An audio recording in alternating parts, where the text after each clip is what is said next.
Today, we're going to be diving into to the conversation about payroll benefits made easy, because it is not easy, right? So we're going to dive into that with one of our very own employees at Power to Fly and somebody that we've partnered with a lot. And so I'm just going to run through quickly everyone's bios to bring you all up to speed on these incredible speakers. So on the line today, we've got Nekpen Osuan Wilson. She is a dynamic strategist with a decade of experience across management consulting, program management, and analytics strategy. She's a trusted advisor to her clients. Nekpen leverages her robust experience in analytics strategy and technology management to solve complex problems, engage cross-functional teams, and above all, demonstrate a commitment to people-centered leadership. A featured speaker at national platforms, including the White House, Win Summit, South by Southwest, Essence Festival, New Leaders Council, and the National Urban League, SiriusXM Radio, and Inbound Conference. Nekpen is passionate about building inclusive and equitable workplace culture with diversity, equity, inclusion, and belonging at its core. And in conversation with Nekpen today, we've got Rosalind Gabo. She is a dynamic, hands-on account executive at Power to Fly with 5+ years of success building and strengthening relationships with key stakeholders, driving up unprecedented revenue growth, and merging knowledge and experience with innovative technology products with a business sales acumen. She strives to anticipate and quickly react to customer needs, providing a consultative and welcoming approach to solve complex problems and deliver world-class solutions. I know this is more professional background, but she's also really cool outside of that and incredible. And I am so excited to hand the mic over to both of you and welcome you here today. And thank you for being here. Thank you so much, Nicole. Wonderful intro as always. It's really great to speak with you today, Nekpen. I would love to get started with maybe you introducing yourself and telling us a bit about what fascinates you about data and analytics. Oh, you're on mute though.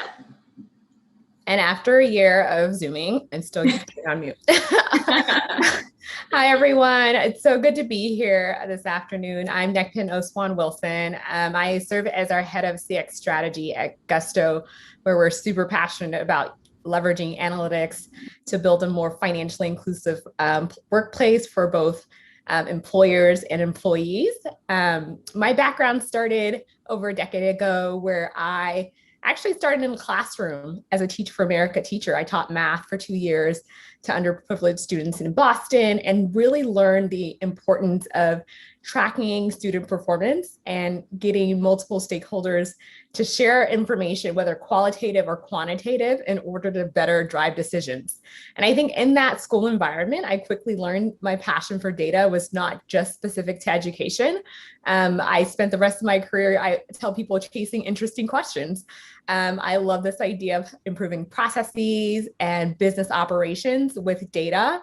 And at Gusto, we do that every day to improve our ability to serve our customers. Amazing. I also love data and analytics. I don't think I'm as smart as you, but I definitely resonate with all of that. You're very kind. So if you could tell us a bit more about what you all really do at Gusto, that would be awesome. Sure. So for those who have not heard, I like to say Gusto is the best kept secret in the tech world. We were recently ranked #1 by USA News and World Report as the #1 payroll software platform for small businesses. In the last year alone, our business has grown, not only supporting our business owners and customers through a very challenging pandemic for all business types, but we've also been leveraging our Center for Customer Excellence in order to boost our ability to meet people where they are online. Gusto primarily services clients in 3 different ways. One, we will run your payroll for you, right? Everyone who's a business owner can understand the pains of payroll processing, meeting your state and local payroll demands. We want to take that off your hands and allow you to focus on your business, the thing that you love doing, whether that's baking for your customers or making products that really excite your community. Gusto will take the payroll administration off your hands. We also do a lot of benefits operations where we act as a broker to get your employees benefits, including healthcare, tax support, Anything that's a service that you probably don't want to do as a business owner, Gusto could probably do it for you. We're really scaling quickly, and we're excited to work with, over 3,000 customers newly added on in the last year, which is great.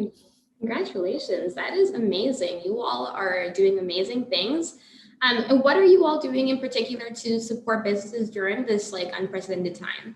Such a good question, Rosalind. I think one of the things we've learned at Gusto is that if you're providing a tech service or tech platform, it's not enough to be on the sidelines while businesses go through so much. And for us, we've been doing a number of things to really help businesses succeed post-COVID. During the pandemic specifically, we offered a website that gave grants and access to opportunities for small businesses that were struggling at a one-stop source on our site for free. So whether or not you were our customer or not, you could go to gusto.com, look up opportunities for grants and funding to help your business make it through that challenging time. We've also been doing a lot of education around PPP.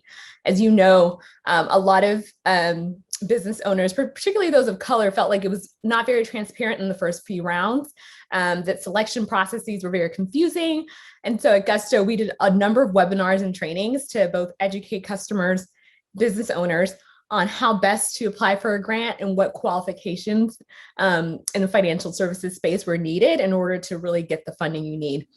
We're really excited that in the last couple of weeks, Congress has decided to expand PPP funding and reevaluate the advanced program, which is a non-required loan that you don't have to pay back. So all really good things in the right direction to help our business owners through this difficult time. In addition, we did some customer education around COVID-19.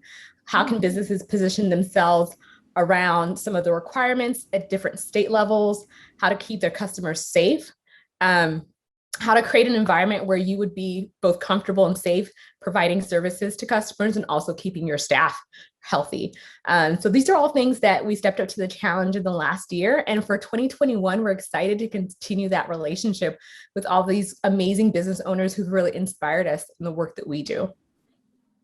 That's absolutely amazing. And I can just imagine the impact that you all have had on small businesses, on different types of people. And that's just great job. And so are you all also doing anything to support women in fintech or to create inclusion for women? For sure. I think this is an area that every company has had to grow in the last year, given the anti-racist conversations that are going on across our country, this movement to empower and really acknowledge the importance of Black lives. Gusto has not stayed on the sideline for that either. Our people leaders have been recently recognized by Business Insiders as some of the most innovative diversity and inclusion specialists across the country. And in the last year alone, we've also been doing the work internally to make sure that our positions externally really match what we stand for. Specifically, we've created Rise Communities, which was not a part of Gusto prior to late 2019. And these communities are funded. They have key leadership that's named to drive the conversations forward. And they are core to Gusto's success. I'll tell you, I think in the last year of asking so much of our teams to deliver for our customers and our client base, we've learned the importance of centering diversity and inclusion at the core, because we know that people have to be able to bring their full selves to work. It's not enough to kind of leave yourself at the door and then come do the business and only contribute part way. We started implementing trainings both for managers and also just critical conversations for individual contributors at Gusto to really feel like they can be their full selves and speak up and feel empowered. This is something we're also managing by measuring our leadership on this. Their ability to create inclusive spaces is part of the metrics that they're growing with at Gusto. And so for us, it's not about just talking the external work, but also doing internal work that has to be done, because every company has a spectrum to grow on, and we recognize our role in furthering the important conversations that are happening outside of Gusto within us. Definitely. You are preaching to the choir. I love everything that you are saying, and I totally resonate with it. I also saw that you're the CEO of WomenWerk. Can you tell us how you're empowering women in the industry? Sure. So for me, being in business now for about 10 years, I've noticed some of the gaps, right? I recently was part of a research study with Catalyst.com, an amazing platform that's got great data on the experiences of women and people of color in finance. And one of the things that I've learned is this idea that we have to lean into our power and not shrink when we have an opportunity to speak. I think in finance, it can feel very normative, right? The idea of a financial leader looking, sounding, presenting themselves in a certain way has become the norm. And I started WomenWerk about 6 years ago to challenge that, not only in financial services, but across all sectors. Our mission at WomenWerk is to empower women of color, to bring diversity and inclusion as a strength into the workplace. We create programming that is centered on supporting women to, one, do a lot of self-reflection, right? What are my personal and professional goals? How do I show up in spaces that I have to spend time in, like at work, like at home? And who do I have in my network that will help me get to where I want to go? This idea that while we're great superpower women as women of color, we cannot go it alone. Everyone who's successful has a network, has someone that they're able to call on, whether that's a mentor, a sponsor. And so at WomenWerk, we're always giving our members tools, like very tactical tools of how best to start a conversation with allies, how best to approach power and learn how to lean into power in a healthy way. And how do you really communicate effectively your personal and professional goals, no matter what company you sit in and what level you're at, right? We often think that leadership should be for managers and above, but I've always been encouraged through our trainers at WomenWerk that you can have leadership at any level. And so that's what I do there, is this idea of, again, bringing intersectionality and celebrating diversity. And I'm just so excited that we're at a time where that's top of mind for most people. When we first started, we definitely felt some challenges and just a general apathy that women of color should just fit in. And I think now people recognize we bring different experiences and different strengths, and that should be celebrated at work. Yes, I agree with you. I just keep on having to tell you that I agree with you, because everything that you're saying is exactly how I feel. And so then, do you see a lot of the type of people that are joining WomenWerk? Are there a lot of them like entry level or just starting off their careers? Are they more senior? How has it been? That's a great question. Our membership base is really diverse, but I will say the bulk of our membership is between age 25 and 45. So folks who've kind of already had a couple of years in their career and are starting to maybe recognize that, individual performance is not all they need. They're looking left and right and seeing others navigating a little differently and getting ahead. And they start to realize I probably need more support or perspective on how best to level up in my life. So that's our typical member base. But, membership is completely free at WomenWerk. You don't have to be a certain age. We have members across all sectors. Just join by following us on social, WomenWerk. So that's women plural, work with an E. And then you can join our free newsletter. Every month, Rosalind, we send out a newsletter that shares a great celebration update of women of color who are doing great work that we can all be inspired by. We also share a lot of research about how best to navigate this world of double standards for women, let's be honest. And then finally, we share opportunities in the tri-state area for people who want to join. And unfortunately, because of COVID, these opportunities are actually virtual for everyone. So now no matter where you sit in the country, you can actually join in. So that's kind of interesting as a shift for our org. So I encourage folks to go to womenwerk.com and sign up on the website. It's completely free. Yeah, awesome. Well, I'm about to sign up as soon as we're finished. I love it. And so a question that came in is, since WomenWerk is focused on having women of color bringing D&I to the workplace, how do you advise your members to navigate the burden of D&I at work while balancing their own lives? That is a real weight that I think a lot of people of color have faced every day. So that's a really good question. I appreciate it. One of the things that I've recognized, even as a senior leader at Gusto that is of color, as a Black woman, I think that one of the things we can start to do is be honest about our capacity and share that with others. If you are burnt out or you're being asked to take on more and more to where you're not being able to be successful in your career, you can't be in that room any longer, right? We don't want to jeopardize the important responsibility that you were hired for because of D&I, unless that's tied together, right? And that's one thing I started off with, is just being honest with myself both here in my current company and in the past, about my personal capacity to take on D&I work. I know that as people of color, we're often tapped to be the expert in the room, to represent and share, for everyone, even though we know personally that our experiences are multifaceted. We know that our race and our ethnic identities are not a monolith at all. We know that, but I think as people are coming to be more understanding of the experiences of minorities and women of color, we have to be part, in my opinion, of that education. There's not a way to build understanding with others without a relationship, without hearing those stories. And so be honest about your capacity to share your story and to share your perspective on things and why certain things are just not okay in our spaces that we operate in. But at the same time, be honest about like where you have that limit. One of the things that I've tried to do is to try to incorporate my DEI work as a metric to my own year-end performance. That's a strategy that I implement because it is work. It takes time, right?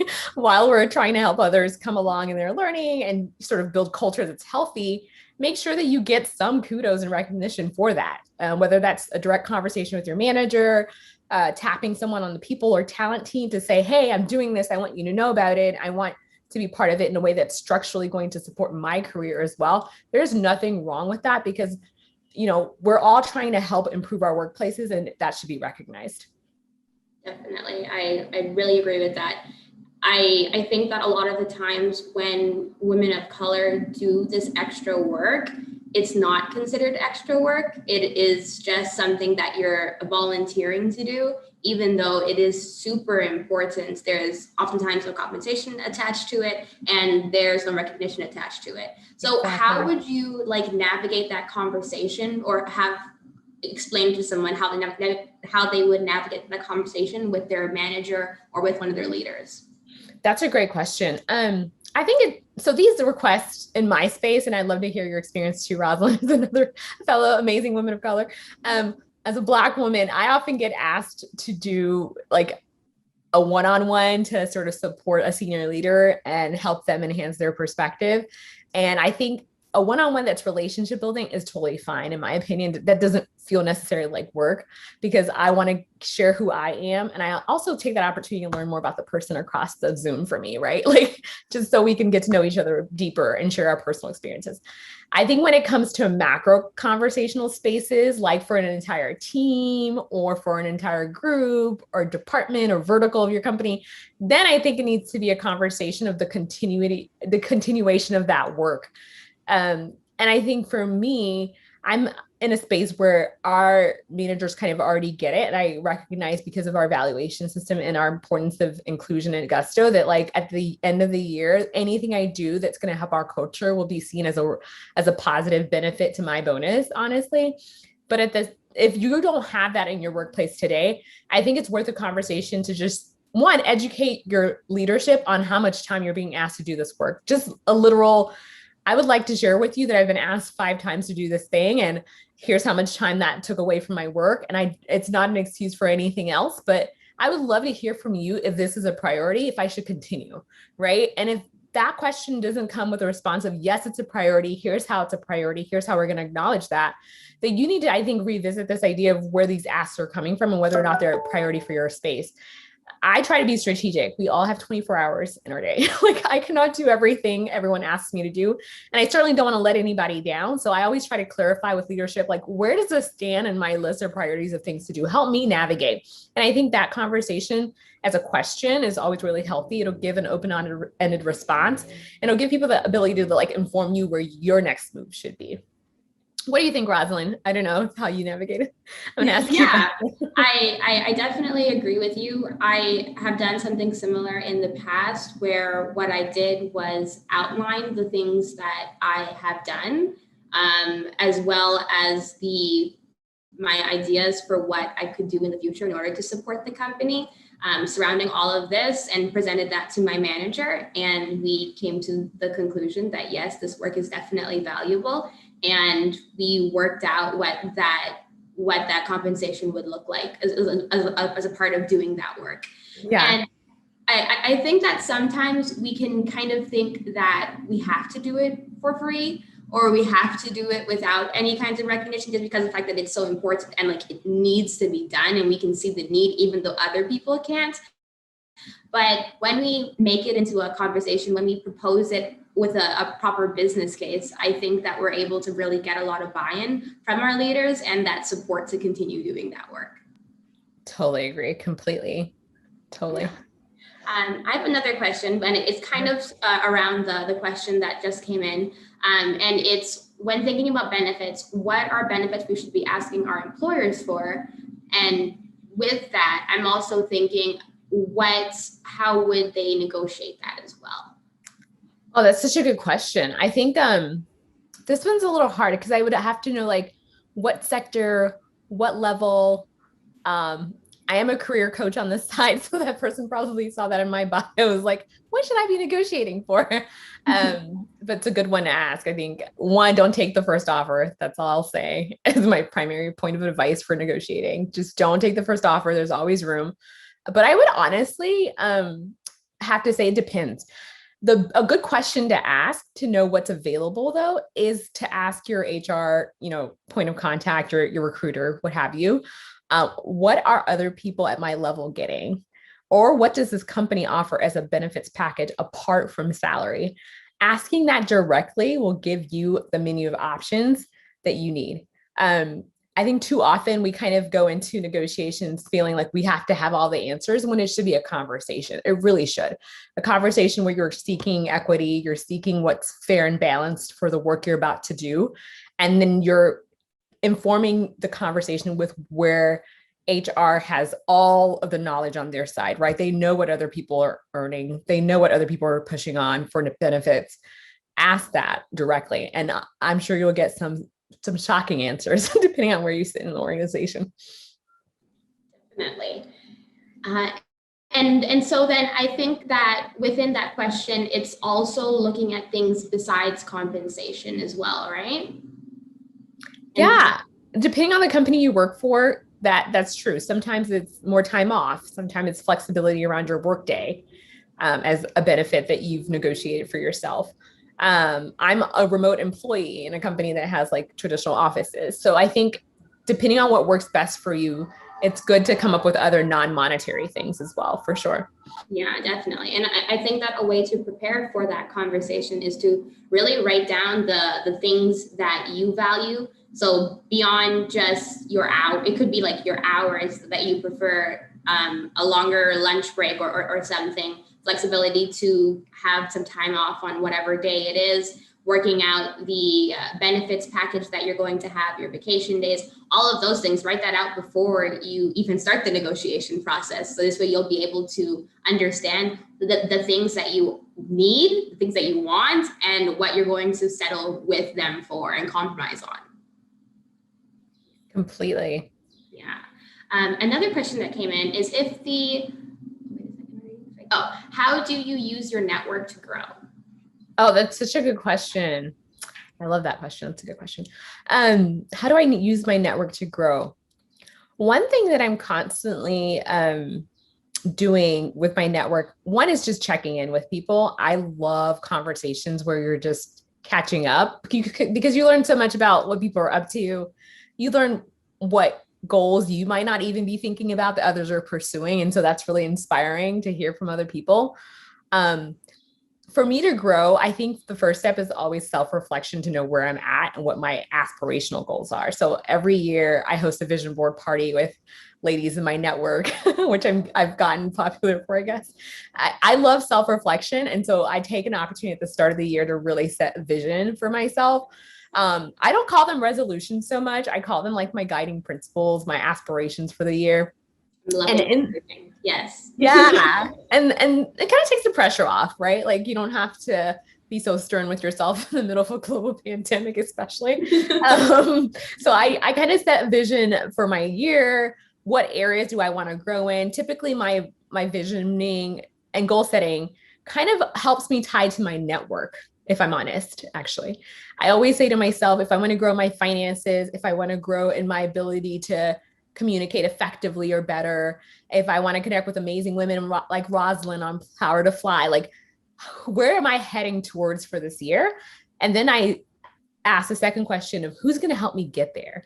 Because I don't think we need to do it alone. I think women try to be amazing and well-rounded and do everything in their own strength, and we don't have to. Leveraging your network is a great way to learn, grow, and be inspired. And so whenever I set a goal for myself, I try to make it something that I cannot easily attain so that it's a growth goal, right? But then I reach out to my network and I share it. I put myself out there. I try to be vulnerable. I ask people about their experiences on that topic, any advice they would have. And I think being in this virtual environment has been really great because you can send people emails and they're on email because everyone's on their computer. And also like in terms of scheduling time, I found that it's just so much more accessible now that we don't have to arrange a location to meet up to talk about this topic, right? We can just drop a link. And so that's sort of how I leverage my network. One, I always stay connected just to check in and see how people are doing genuinely. I set goals that are clear for myself and are honest. And then I ask people to like help me go along the way so that I'm growing. And what's cool about helping other people or having people help you is that you can communicate to them, I'm here to help you as well, right? And it's a mutual thing. It's not just like, I'm just using you because you're in my network. I think most of my friends in my network would say like Nekpen's one of those people, she's a giver and she loves investing in other people. That's why I'm happy to invest in her, because I think it's a shared reciprocity when they're working on a goal, whether it's growing their board leadership or financial knowledge or seeking that next opportunity. They know they can come to me and I'll support them fully. So that's important also to recognize what you can give while you're making that ask of your network as well. Definitely. Everyone, if you're able to provide someone with value, and they'll definitely be more eager to provide you with value as well. Everyone loves help and everyone can always leverage. Everyone has some kind of strength and some kind of value that they can provide. And it really is, I think, up to you to identify what your strengths are and then work with people on how you can support them and they in turn support you. Totally. Love it. Well, I know we only have 2 more minutes left, but this was an absolutely amazing talk. I loved it. I feel like I need to connect with you afterwards as well. Yeah. Yeah. Rosalind, I just had one more thing. Our WomenWerk team is growing. We've really been blessed to have like a small grant this year.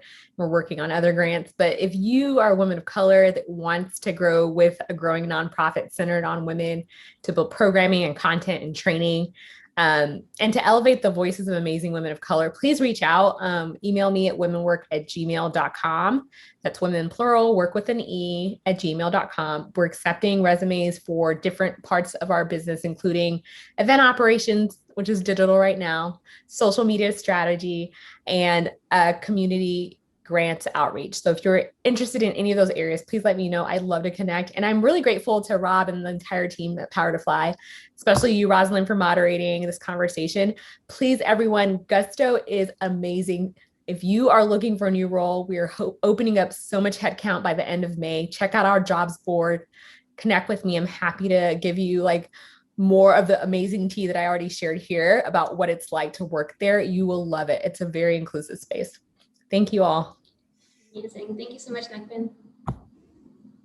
Fantastic. Okay, what a great conversation. I feel like I took a lot away from that, and I really love the vision board event. Like, I think that's so cool. I don't even think I said it correctly, but I think that is such a good idea. And what a way to plan out ideas, get feedback, see what other people are working on. I think it's fantastic. So thank you so much to Roz, and thank you so much to Nekpen for being here today and sharing your expertise.